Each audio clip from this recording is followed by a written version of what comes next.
Oi, tudo bem? Sejam muito bem-vindos à Cultura de Excelência. Eu sou a Karen Ross e prazer receber vocês aqui. Aqui na Voitto, teremos encontros semanais onde vamos conversar com mulheres de todo o mundo sobre propósito, melhoria do processo e gentileza. Hi, everybody. Karen Ross here. How are you? It's a pleasure to welcome you here today. And of course, here at Voitto, we're going to be having weekly meetings where we'll talk with fabulous women from around the world about purpose, process improvement, and kindness. And before we get started and we introduce our fabulous guest today, I want to remind everybody, if you haven't done so already, use the QR code on the screen to download our handbook. And inside, you're going to find information about all of the different episodes, links that you can use. It's so simple. Just use the QR code and download the manual, and it will be totally fabulous. So now that you've done that, I'm super excited to say that today's topic is one that's really near and dear to my heart, and it's how do creative professionals drive the implementation of lean. And I know a lot of you may know I've written a book called How to Coach for Creativity and Service Excellence. And I have a master's degree in sculpture, so I come to the world of lean from the world of art. And so I'm super excited about this episode, and I can't wait to introduce you to my fabulous friend and amazingly creative lean practitioner, Bella Englebach. Hi, Karen. Hello, everyone. Thank you so much for having me.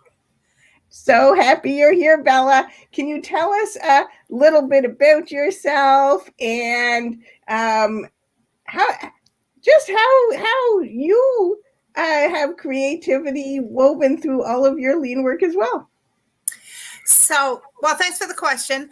I grew up in the pharmaceutical industry and the sciences.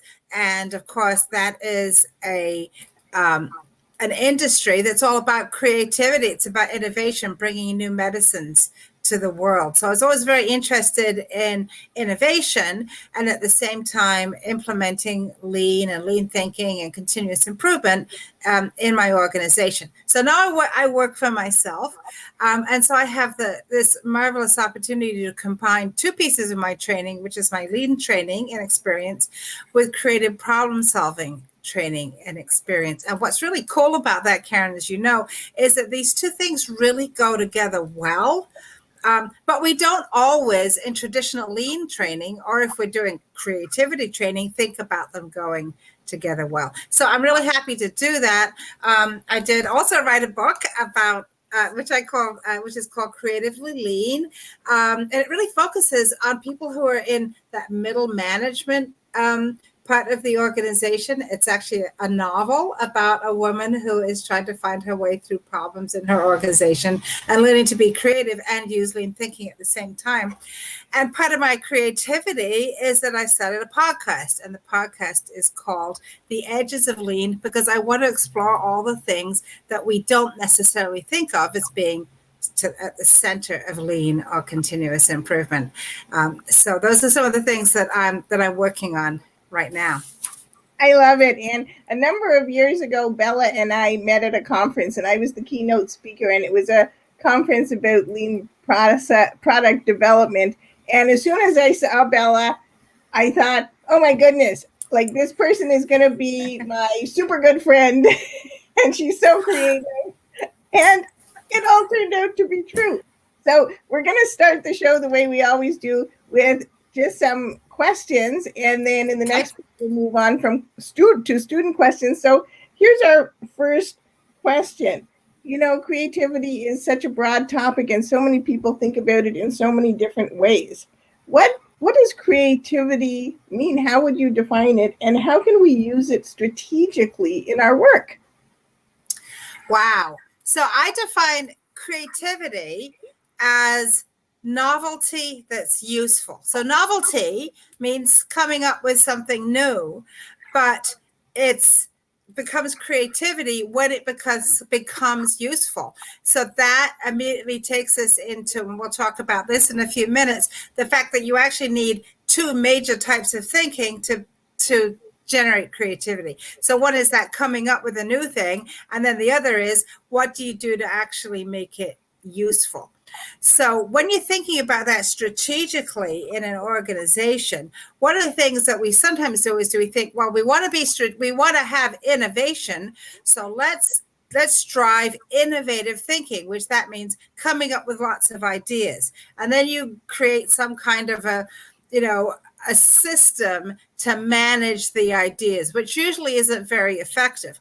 So I believe to be creative about innovation to be effective about creativity, innovation, organization, you've got to bake it in right into the way you do your work and think about how you're thinking as you're doing everything else, as opposed to we're going to have an innovation system over here and we're going to collect ideas and we're going to have, you could do all kinds of fun things. You can do the Shark Tank competitions and all of that, but trying to bake it into the culture, I think is much more effective.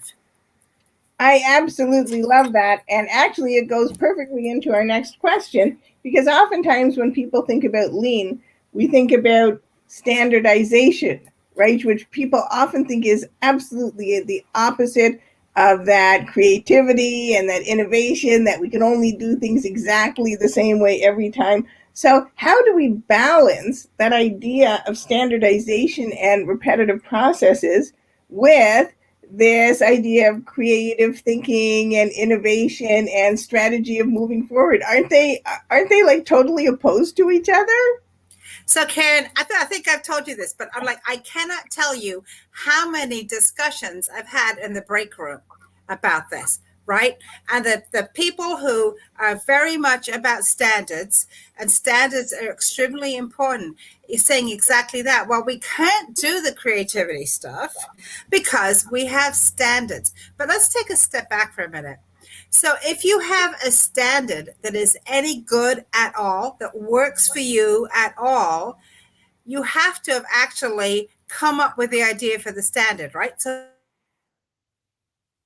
creativity, that is divergent thinking. You have to come up with some ideas about how that standard works. And then we have to pick the standard. And that's our convergent thinking. That is exactly. So those are our two phases. So to have standards, and to have standards that are continuously improved, it actually does require creativity, right? If you don't have creativity, then your standards are not going to be able to deliver what it is the organization needs. But there's like a scary part to it, right? So now you've got a standard, and it seems to be working. The scary part is when you say, all right, I want to take a step forward now. And this is what you need to do in your business. It's working for me so far. And people say, if it's not broken, at least in English, they say if it ain't broke, don't fix it. But in continuous improvement, part of what we need to do is to go ahead and break it and see what we can do better. Does the customer need a little bit more? Does the product need a new feature? Do we need a new product? And now we are going to have to start from our standard, move forward. So you're going to have to come up with ideas, divergent thinking. You're going to have to experiment with your ideas and pick the ones you want to move forward with. That's your convergent thinking. And so it really all has to work together to really be strategically successful in a business. I agree 100%. And I think that probably you, Bella, and I have had the same number of exactly discussion with all kinds of organizations all over the world. And, it's so hard for people to understand this. And it's such an important thing for people to understand right now in this situation where we have so much going on, in which customer needs are changing so quickly, and which are, maybe we're having supply chain problems or all sorts of different things, that if we can't stay the same, right? No, we can't. And staying the same forever isn't the same thing. Exactly. And and everything that you're saying is so true. It's the customers are changing, our supply chains are really challenged. We can't get the parts we need, we can't get the raw materials we need, and at the same time, there's this huge challenge around the world about employment. Right? I was reading an article this morning about people are saying everyone, at least in the U.S., everyone's looking for a job, but no one's getting hired. All right. So what's going on there? So all the standards we had in the past about how people became employed, maybe they are actually broken. And now we need to come up with new ideas, and we need to experiment with those ideas. And then we need to try some new things so that we can get people working. And it's all about dealing with change, actually, and getting comfortable with that. I agree with you 100%. So oftentimes, because the people who are, oftentimes lean practitioners, we're very focused on standards and all of those things, that it may be harder. And many people don't have creativity training or think that they're creative people because, they're, come from the world of science or industrial engineering. What techniques can we use to promote creativity and innovation within lean teams? The thing that is so funny about that is this perception that people have that creativity is about coming up with ideas. But remember, creativity is about creating something new that's useful. So not everybody on the innovation team needs to be the fabulous person who can come up with 95 ideas, right? Now, here's the interesting part about that. Everybody can improve that skill. People can improve skills, and you're going to do that by practice, right? But if you have only people on your team who are coming up with ideas, you're never going to move forward. You've got to be able to select ideas, you've got to be able to improve them, and you have to be able to implement them. So you need people with all of those strengths on the innovation team. And I would say, don't even think of it as being an innovation team. You need people with those strengths throughout all of the teams in your organization, whether it's a team on a factory floor or whether it's a team, who's specifically being asked to develop a new product or a new service, right? So you need all of those skills. But the cool thing is, as I said, and you know this, Karen, and is you can develop and redevelop all of those skills.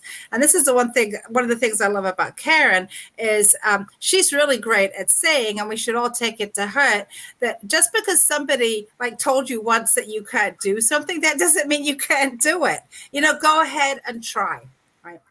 But what does that require? That requires something else that you love to talk about. That requires an environment that's safe. So the first thing is to have a safe environment. So if I'm not very used to coming up with ideas, and now I'm sat down in a room with a group of other people, to come up with ideas, and I look at them and I think, they are all so much more creative than I am. I couldn't possibly come up with an idea that would be any good. If you're afraid to do that, well, no, you're never going to provide that idea. So then it's up to the people who are in charge of the environment, which in one sense is the leader and the other sense is everybody, is to make sure that it's safe to do that. And the way that we talk about that in creative problem solving is that when we are in that stage of divergent thinking, coming up with new ideas, one of our cardinal rules is no judgment. We do not judge ideas when they're first born. It's like looking at little babies, right? Karen, you would never look at a baby. Who would look at a baby and say, what an ugly baby, right? Because that baby could grow up to be absolutely gorgeous, grow up to be a genius, or could grow up to be a sports star, or just grow up to be a really nice, wonderful person. So a lot of ideas are going to look like ugly babies. You should never judge a baby. But here's the other thing. You shouldn't also be judging the ideas that look great at the beginning. And here's why. And you know this, Karen. If Karen comes up with an idea, and I go, oh, Karen, what a fabulous idea. And somebody else is sitting there and they're not used to coming up with ideas, they don't feel comfortable. What are they going to say? oh, I'm never going to be able to come up with an idea as good as that. That completes it, shuts it down. So no judgment when you're in that stage of coming up with ideas is critically important. I love that, Bella. The thing is, I say this all the time. There's no value in an idea. In itself, an idea is just an idea. We're not going to know what happens to the idea until, as you said earlier, we turn it into reality. Right. So people are often their own, I think, worst idea censor, right? We don't want to say something because we're afraid that people are going to judge our ideas. And you're absolutely right. That comes down often to leadership. Do you have some other tips to give leaders about how to create those safe spaces so people don't feel like their idea is judged, so they can stop putting that pressure on themselves and being an idea censor, right? Because everybody has ideas, and unless we use our creativity to turn them into a reality, they're just an idea. What else could leaders do? So I think for a leader, and I actually tell this story in my book, I think for a leader, it's very important to be aware of what your body is telling you, because your body will tell you immediately when the part of your brain that will say no to an idea is about to react. And it might be that you might feel a little clench in your stomach. You might feel yourself going like this, and you might not know right away why you want to do that to one of your employees' ideas. And it might be because you know way more than they do about how the organization works, or your idea about how much a particular idea might cost, and you don't want to go there with how expensive you think it's going to be. It doesn't matter. The thing is that your brain's going to react faster than, or at least the reacting part of your brain, your amygdala, is going to react faster than your frontal lobes. That's just the way our brains work. So as a leader, it's very important to start to get in tune with what's actually happening in your body and your gut. Now, I know people say, and I believe it, listen to your gut, right? But don't listen to your gut if it's going to kill somebody else's idea and kill their ability to be creative. So I think it's very important to start to recognize your own reactions. When do you say no? When do you shut things down? Start to recognize, what does it feel like physically, so that you can control yourself like an adult, like a leader, and listen some more. Listening's super important, and start to ask questions to help to develop the idea, as opposed to just shutting it down. So I don't think we talk about this very much in sort of the work world, as but we go into work as physical human beings. It's not just brains and mouths. We're physical human beings. Our bodies are telling us things all the time. So start to get in tune with that, so that you can start to manage judging. I love that, Bella, and it's actually a lot of the Kind Leader book. You'll find a lot of that in the Kind Leader book. First, right, we have to check our thoughts, check our emotions, understand, what triggers us, and actually listen and that judgment. Listen with open eyes, open ears, open mind, as an open heart. That's going to help people really feel safe to stop judging themselves and their ideas as well. I love it. See, this is why I knew when I first met you, we were going to be like super good friends. And exactly. I thought the same thing.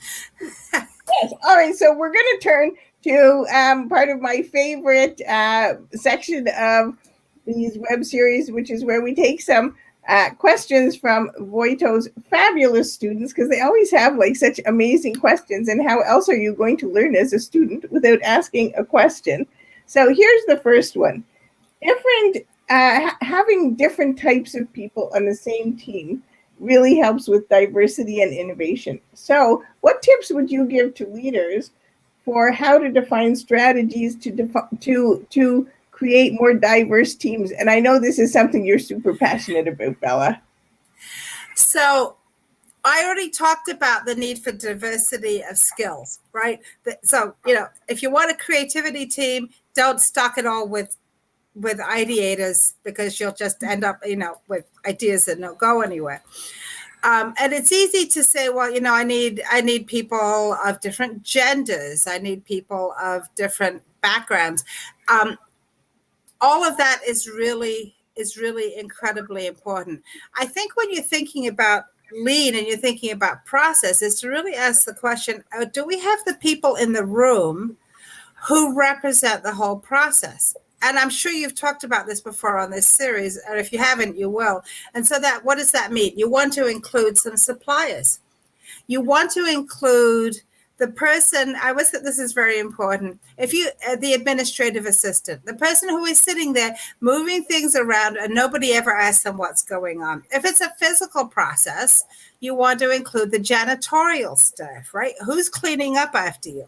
And of course, you want to include the customer. So whenever it's possible, having all those people involved in your creativity team, and then I think that the rest of it will take care of itself. Then you probably will have different genders, you'll have different age groups, you will have people of different, cultural, socioeconomic background.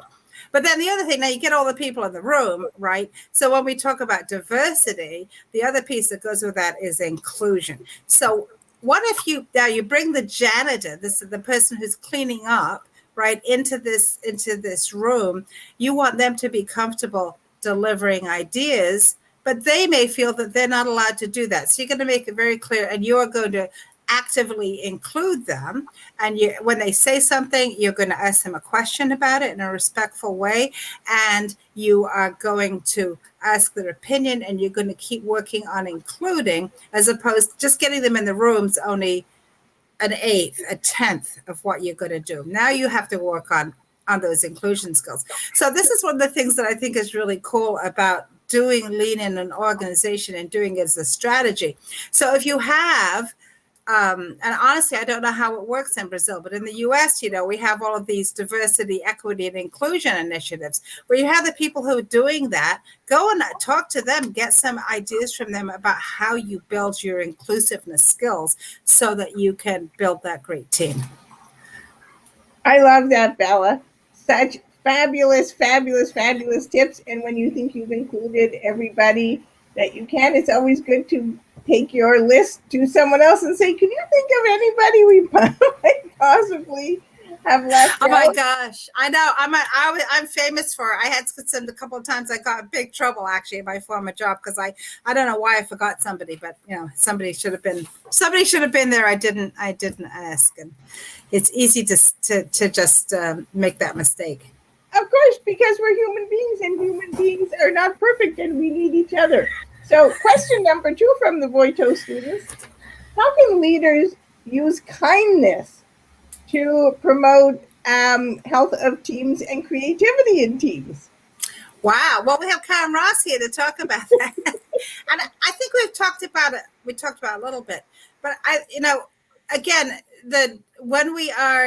I'll talk about, again, 2 of the guidelines. One of them I've already talked about, but 2 of the guidelines. So in divergent thinking, when we're coming up with ideas, the idea of not judging when you hear an idea is actually a very kind thing to do, right? So that is, so that's something you can practice, not judging. You just don't judge.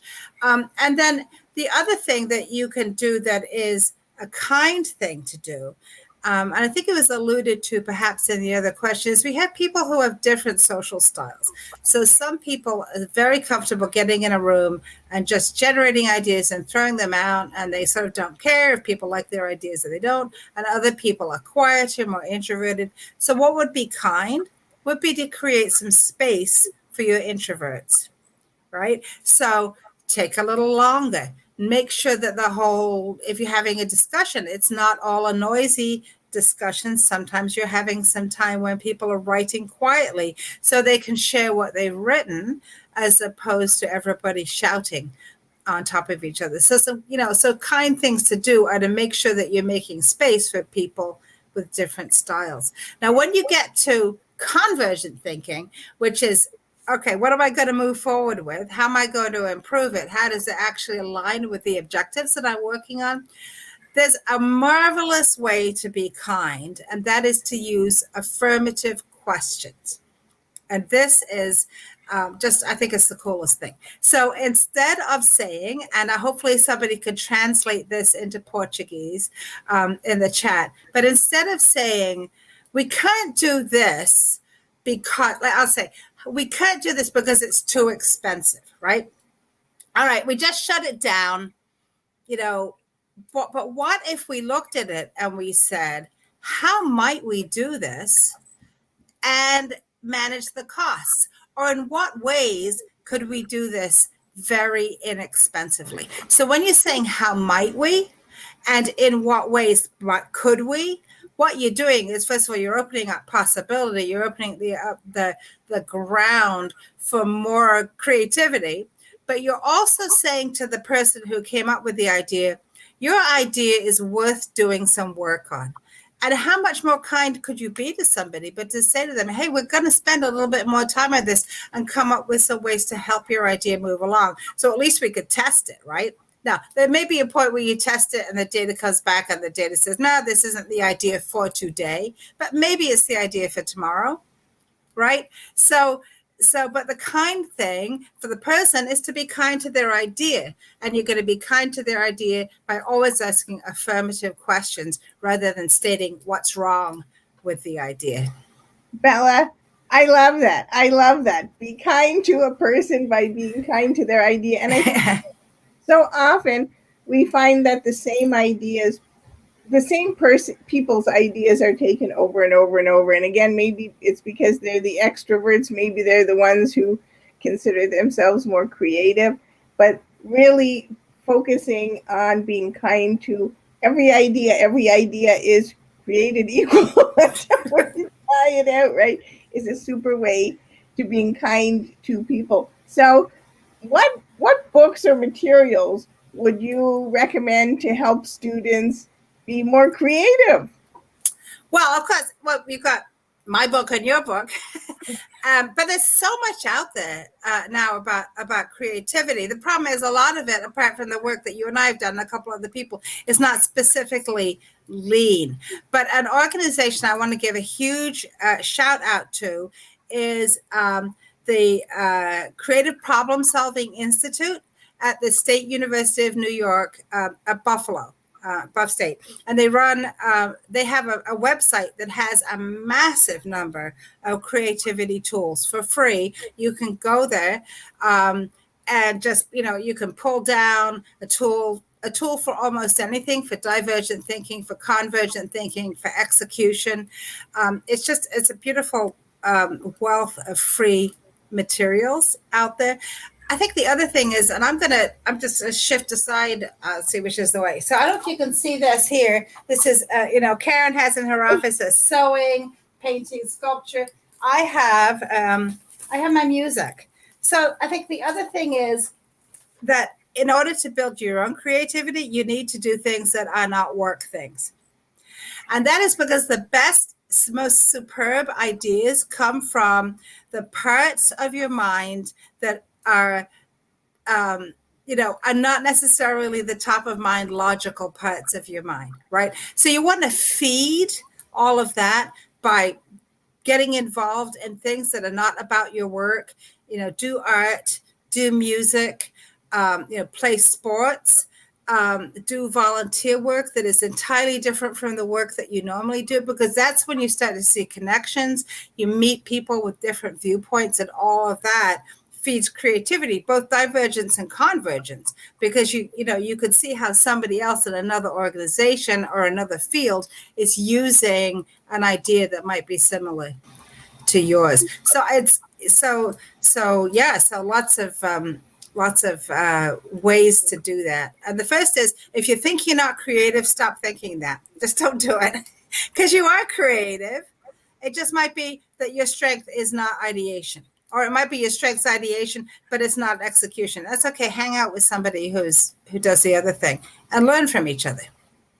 I love that. And again, One of the most fun things that Bella and I did together, and we did it for months and months and months during the pandemic, is every day we would just have 30 minutes and a group of people could just log on to a Zoom meeting and someone threw out a prompt and people drew, people wrote music, and we just had 30 minutes to practice our creativity. And because just like anything else that you want to improve, practice. That's the way to improve. Bella, it has been such a fabulous fun time having you on the show to talk about lean and creativity today. Can you tell us, because I'm sure a lot of people are going to want to get in touch with you, how can they get in touch with you? So the best way to find me is if you're on LinkedIn. Find me on LinkedIn. If you're a member of the fabulous Women in Lean, you'll find me hanging around on the Women in Lean group a lot. Come to one of the meetings. I always want to give a shout out to that. So LinkedIn, you can find me at bella.engelbach at Lean for Humans, which is the name of my company.com. And listen to the podcast if you would be so kind to do that. And that is The Edges of Lean, and you can get that wherever you listen to podcasts. All sorts of interesting people right at the creative edges of what we think of as being lean. Thank you so much, Bella, and it's been a pleasure having you on the show. So I'm going to before we close this episode, I'm going to go through the insights, all your fabulous insights with everyone. So insight number 1 is to create patterns of innovation. You need creativity, and innovative ideas go hand in hand with standards, right? So it's not one or the other. We have a standard, it helps keep us at one level, and then those creative ideas, those ideas help us move that standard up when the organization and our customers need it. Insight number 2, a good creativity team, everybody doesn't have to be equally creative. To have a good rounded creativity teams, we need actually people with all types of skills. People who can analyze, people who can get ideas, people who can observe, it takes all different kinds of people with all different skills. So we need to make sure that we have them all on our creativity teams. And in fact, in all of our teams. Insight number 3, manage your judgment. And I'm going to say this is super important. And the way to practice this, just when someone is saying something, listen to yourself. Are you judging the idea? Be aware of what your body is telling you. Your body may react in some kind of negative or less inviting way when you hear an idea that you may be judging. So monitor yourself and get used to those things and practice not judging. Insight number 4, diversity on its own isn't enough. We need inclusion. It's not enough just to invite people of different backgrounds and ages and genders and abilities and from different parts of the organization to the table. If you don't include them and if you don't actively do things, especially as the leader, to make sure that they're included and they can share their voices and their ideas, then it doesn't matter how diverse your group is, you're not going to be able to actually create something that benefits from all that diversity. All right, insight number 5. One way to be a good leader is to create space for all people in all styles. Always think about what can you do deliberately to bring people together, to bring diverse groups together, and make sure that you're including them in a safe and comfortable space for all people. And if you're an extrovert, you're going to have to ask introverts and think about, how can we make sure our introverts feel safe and comfortable? Insight number 6, feed your creativity with hobbies you like to do. So many times I ask people, are you creative? And they say no. And then I say, well, what do you do outside of work in your spare time? They say, I paint, I write, I garden, I cook. All of those are creative pursuits. So sing, read, whatever makes you happy will help you practice your creativity. So super, super, super important for us to practice outside of work and then to bring our whole creative self to work.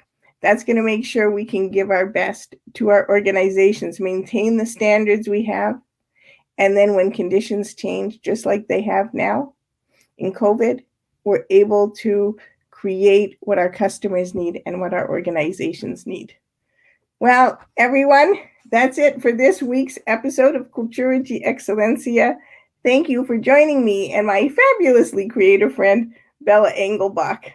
I'm looking forward to seeing everyone next week, where we'll be talking about how speaking in the language of data can positively influence your environment. And we'll be speaking with another fabulous woman in Lean. Until then, I hope you have a fabulous week filled with purpose, process improvement, and kindness. Bem, pessoal, essa foi o 13º episódio do Cultura de Excelência. Muito obrigada por juntarem a mim e a Bella Engelbach hoje. Espero ver todos vocês na semana que vem, onde vamos falar como falar a língua dos dados pode influenciar positivamente seu ambiente, com mais uma mulher incrível no Lean. Até lá, espero que você tenha uma semana fabulosa e cheia de propósitos, melhoria de processo e gentileza. Ciao, ciao, everybody!